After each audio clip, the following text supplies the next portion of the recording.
When you hear the word chess, what comes to mind? Old castles? European kings plotting their next move? Maybe a giant stone hall in Russia with two grandmasters locked in silence for hours. Here's a little secret though. Chess didn't come from Europe, it came from India.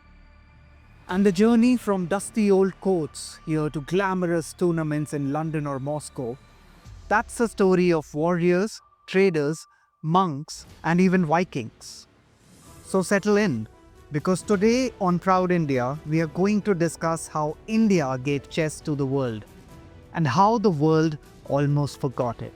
Travel back with me about 1500 years ago to the time of the Gupta Empire. This was the golden age of ancient India. Scholars, poets, mathematicians, and yes, people who loved a clever board game. The game was called Chaturanga. Sanskrit for 4 divisions: elephants, chariots, cavalry, and infantry. It was more than entertainment. It was a military lesson disguised as fun. Think about it. In a time when battles were fought on elephants and chariots, why wouldn't the king want the princess mastering strategy on a board first? So how did this Indian war game become chess as we know it today? Simple. People carried it with them. Merchants traveled the Silk Road, ambassadors went to Persia, monks journeyed to China, and somewhere tucked in their baggage, probably next to spices or silks, was a Chaturanga board. In Persia, it was called Chaturanga. In the Arab world, it was called Shatranj.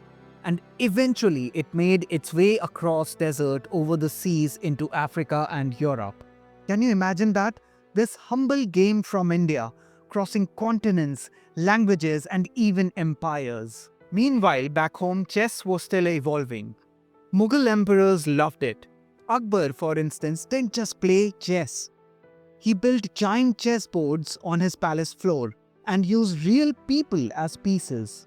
That's right, imagine being a pawn literally moved by the king. But as chess traveled, it changed.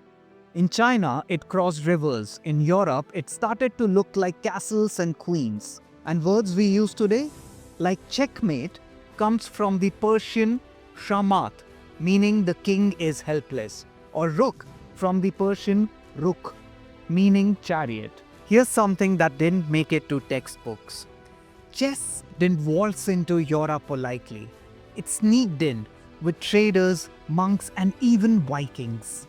Archaeologists found chess pieces in Viking settlements. They carried this game across stormy oceans into Scotland and England. And get this, some Europeans even hated it.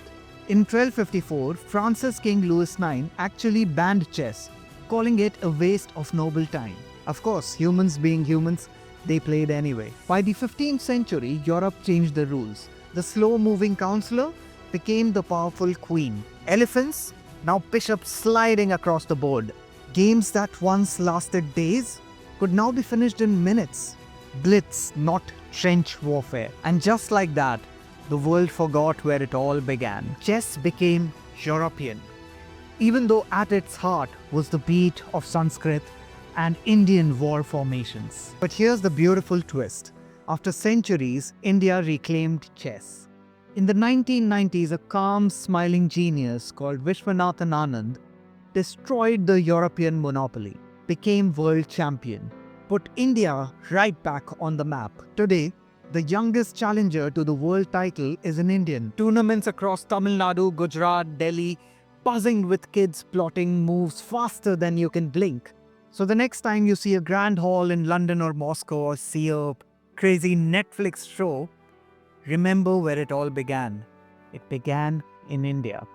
I'm Pranay, and subscribe to more stories from India that make you say, hey, I didn't know that. And now that I do, I'm proud. Jai Hind.